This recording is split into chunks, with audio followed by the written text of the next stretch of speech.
gün bir nəfər məni çox möhkəm təhqir elədi. Dedi, nə baxırsan, belə bir ağır söz, kitab mənə ver.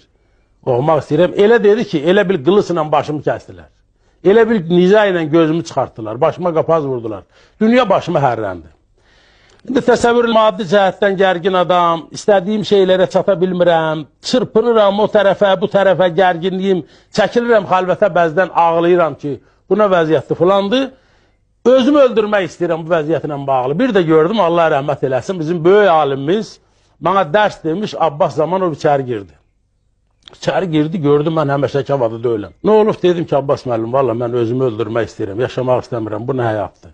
Nə olar, indi mənim arxam yox, dayağım yox, pulum yox, elə mən burada illərlə sürməliyim. Nə olub, nə olub sana?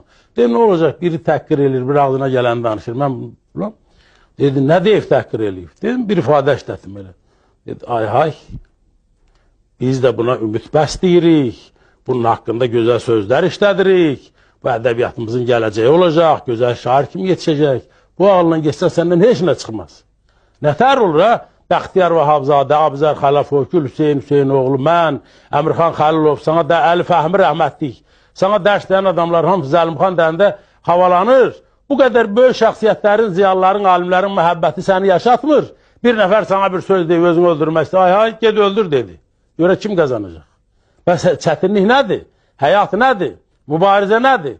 Biz səndən böyük gələcək gözləyirik. Sən mübariz olmalısan. Bu nə çət, bu dedi, heç nə deyil, çətinlik deyil. Sən çətinlik görmüyorsan.